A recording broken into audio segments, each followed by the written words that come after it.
আজি ৰাজ্যখনত উজনি অসমতো যেনেকৈ ট্ৰেডিঙৰ নামত বৃহৎ মানে কেলেংকাৰী তথ্য ফাদিল হৈছে, আমি বিচাৰিছোঁ যেন মৰিগাঁও জিলাৰ মৰিয়াবাৰীতো যিসকল ব্যক্তি ট্ৰেডিং কোম্পানীৰ লগত জড়িত হৈ আছে তেওঁলোককো আইনৰ আওতাত আনিব লাগে। আমি জানিব পাৰিছোঁ যেন চাইফুল ইছলাম নামৰ ব্যক্তি এজনৰ তত্ত্বাৱধানত ফৰেক্সতো মানুহে বহুত টকা ইনভেষ্ট কৰি আছে। গতিকে আমি অসম আৰক্ষীক আহ্বান জনাম, ফৰেক্স ট্ৰেডিংটো আচলতে বৈধ নে অবৈধ এই ক্ষেত্ৰতো এটা অসম আৰক্ষীয়ে নিজাববীয়াকৈ তদন্ত কৰি গোচৰ ৰুজু কৰিবলৈ লাগে বুলি আমি মুছলিম ছাত্ৰ সন্থাই দাবী জনাইছোঁ। কাৰণ আমি জানিব পাৰিছোঁ আমাৰ এই মুছলিম মধ্যবিত্ত অঞ্চলতো এই কোম্পানীৰ নামত বহুত লাখ লাখ টকা মানে উঠোৱা ট্ৰেডিঙৰ নামত উঠাই আছে বুলি আমি গম পাইছোঁ। আৰু এই কোম্পানীটো আচলতে ইয়াৰ কিমান যুক্তিযুক্ততা আছে, ইয়াৰ কোনো অনুমতি আছেনে নাই আমাৰ ৰাইজৰ সন্দেহ হৈছে। গতিকে আমি মুছলিম ছাত্ৰ সন্থাই অসম আৰক্ষীক অৱগত কৰিব বিচাৰিছোঁ যেন এই ক্ষেত্ৰত এটা ন্যায়িক তদন্ত কৰি ইয়াৰ এটা বিহিত ব্যৱস্থা কৰিব লাগে। মৰিয়াবাৰীত কেইবাজনো কুখ্যাত চাইবাৰ অপৰাধী ইতিমধ্যে গ্ৰেপ্তাৰ হৈ জেল খাটি আহিছে আৰু তেওঁলোক এতিয়া এই যে যিটো ট্ৰেডিং কোম্পানী আছে তেওঁলোকৰ স্থানীয়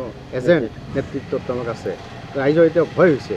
চাওক, আমি ইতিমধ্যে সামাজিক মাধ্যমৰ জৰিয়তে কিছুমান বস্তু দেখা পাইছোঁ যেন ফৰেক্স যিটো ট্ৰেডিং কোম্পানী, এই কোম্পানীত কিছুমান চাইবাৰ অপৰাধীয়ে এই নেটৱৰ্ক এই লাইনত জড়িত হৈ টকা ইনভেষ্ট কৰা আমি গম পাই আছোঁ। গতিকে তেওঁলোককো আইনৰ আওতাত আনিলে হয়তো এইটো অৰিজিনেল বৈধ হয়নে নহয় সেইখিনি ওলাই পৰিব। গতিকে আমি অসম আৰক্ষীক আহ্বান জনাম, লগতে মৰিগাঁও জিলা আৰক্ষী প্ৰশাসনকো আহ্বান জনাম যাতে আমাৰ এই অঞ্চলত ট্ৰেডিঙৰ নামত যাতে সাধাৰণ ৰাইজক প্ৰবঞ্চনাৰ সন্মুখীন নহয়, এই ক্ষেত্ৰত এটা দৃষ্টান্তমূলক তদন্তৰ দাবী আমি মুছলিম ছাত্ৰ সন্থাই কৰিছোঁ। নিশ্চয়, কাৰণ তেওঁলোকৰ ইতিমধ্যে তেওঁলোকৰ হাতত ব্লেক মানি আছে। গতিকে তেওঁলোকে মেনেজাৰ পোৱাটো ডাঙৰ কথা নহয়। কাৰণ এইবিলাক ট্ৰেডিং কোম্পানীবিলাকত কি হয়, যোনে টকা বেছি ইনভেষ্ট কৰিব তেওঁ মেনেজাৰী পোষ্ট পাবই।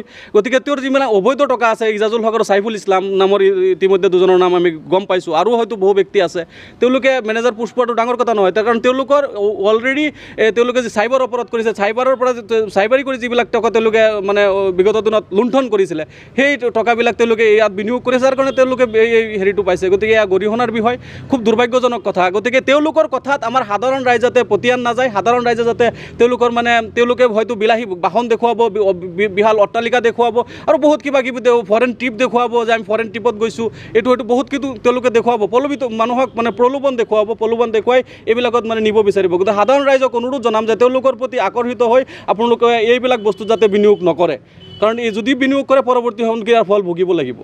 যিকোনো খবৰৰ বাবে যোগাযোগ কৰক 7099017330 অথবা 7099017390 নম্বৰত।